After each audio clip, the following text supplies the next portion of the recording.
I'm very excited to be here with all of you at this amazing event tonight. I'm a psychologist and a psychotherapist from Germany. I have a private practice there, and it's 33 years ago that I had the chance to come to Esselen, and I participated in 2 growth month-longs and stayed as a work scholar at Esselen. At that time, I was working with Stan and Christina in many workshops, and I learned the work before there was an official training. And later, when there were official trainings, I participated in 2 of them, one in the States and one in Switzerland. And ever since, I've been working with holotropic breathwork in doing seminars and trainings, and also in my private practice. So the holotropic states of consciousness are my inner path, my profession, and my passion. So when we reconnected 4.5 years ago, Stan and I, we started living and traveling together. And I was wondering how it would feel when I hear his lectures again, that I have heard many times and many years ago. And I have to say, I again was deeply impressed by his knowledge and expertise. I mean, I don't know anybody who knows what he knows and can transmit it and talk about it so beautifully. So, of course, we also shared our inner travels and to experience his profound wisdom and expertise in the holotropic states of consciousness is even more amazing. And I was wondering how he found the courage to start that kind of research in the States without having any map. I mean, probably all of you who are here know that you can hit pretty challenging places. I mean, when you feel that like you're dying, it can be pretty real or going crazy. And so I said, well, how could you take the courage to do that, not knowing where it would end? And he said, I think I was just so curious. And the ones of you who know Stan, he's really very curious. So he said it helped. But now we are so lucky that we have his map and his writing, and the way of the cycle out is the ultimate encyclopedia where you can look it up what happened when something happened that you haven't seen before in your experiences. And I'm just so grateful to have that outline when we start our inner journeys. In 2016, the Shift Network approached Stan and they asked him to do 7 teleseminars with them. And they were called Psychology of the Future and happened every Tuesday for 1.5 hours. I also had live question and answer sessions. So this was so well received. He was like giving his talks, his lectures, also showing the pictures with this really wonderful project. They got so excited they wanted more. So they said, oh, let's do a half-year thing. That meant like 24 sessions and every Tuesday 1.5 hours. Well, this was an interesting and challenging commitment and project because, of course, we were traveling quite a bit, and some of the sessions could be pre-recorded, but the question and answers had to be live. So to just show you what, one example was there had to be a live Q&A session, and we were on a vacation on a little Caribbean island, and the first challenge was the Wi-Fi in the hotel. It was really pretty bad.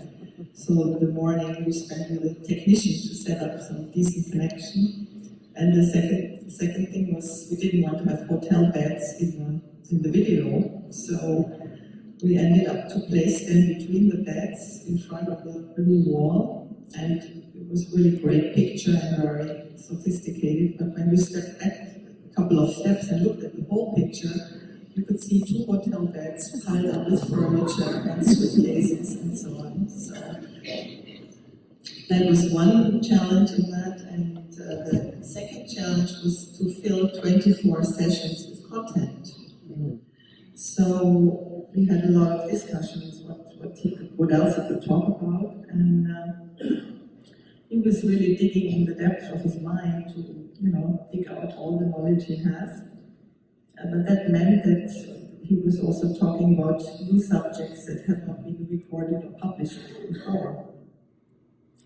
So when this was finished, we looked at all the material that we had gathered for this, and we got the idea to make it an encyclopedia of all his knowledge, so everything would be together in these 2 volumes, The Way of a Psychonaut, and it would also show his life's work after 60 years of research from his perspective now. And he said that obviously his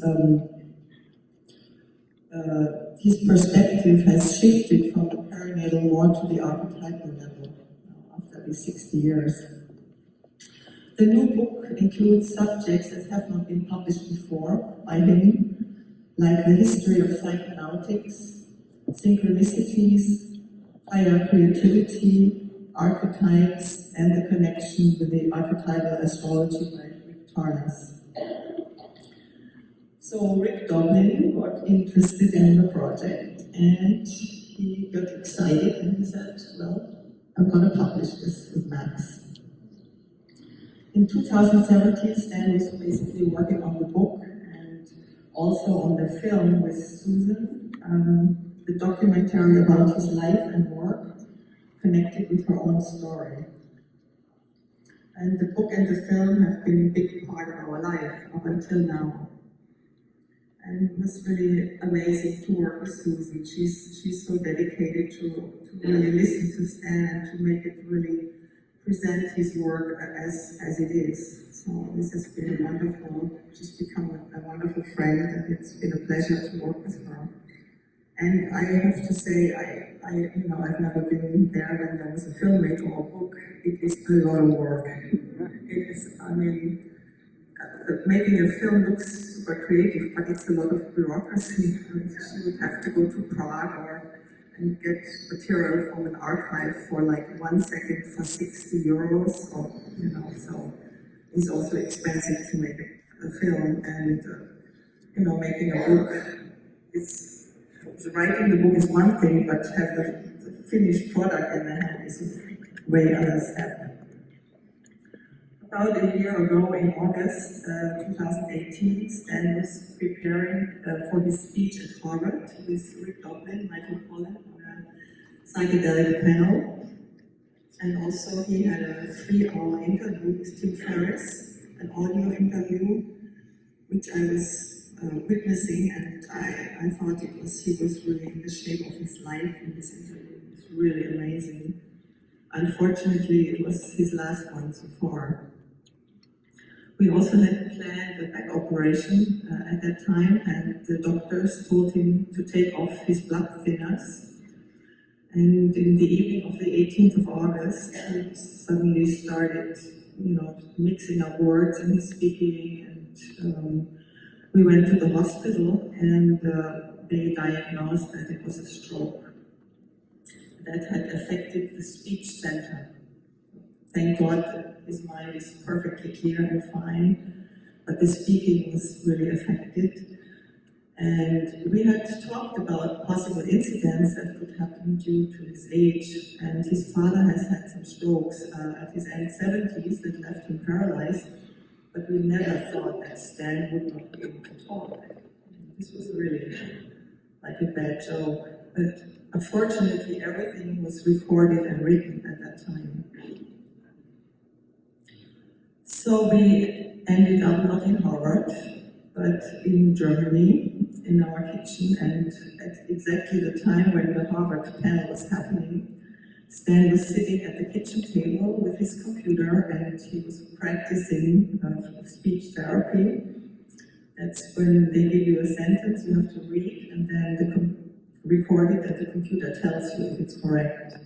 So while the Harvard panel was happening, Stan was practicing "The monkey eats bananas." The monkey eats bananas.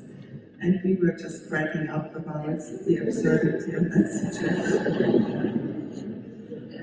So we decided if there is ever going to be a biography of Stan's, it's going to be called Monkeys Eat Bananas.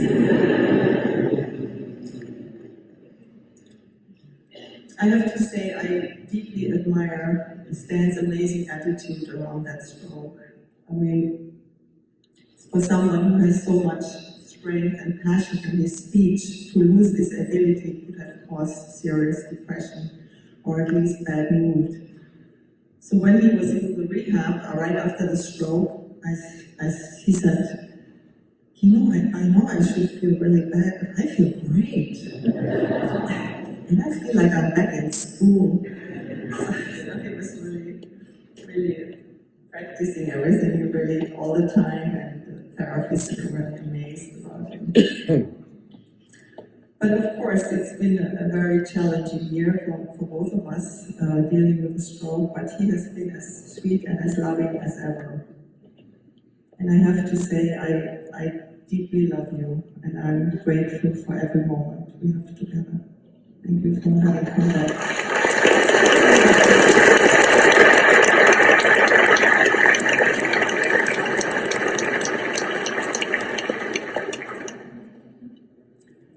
We still have a speech therapy 3 times a week in Germany. There's a very nice young lady. She comes and we practice with Stan, and everything has gotten so much better. I mean, we are so fortunate how things are going, but right now he's not able to give talks in the public as he used to, so we're not doing that.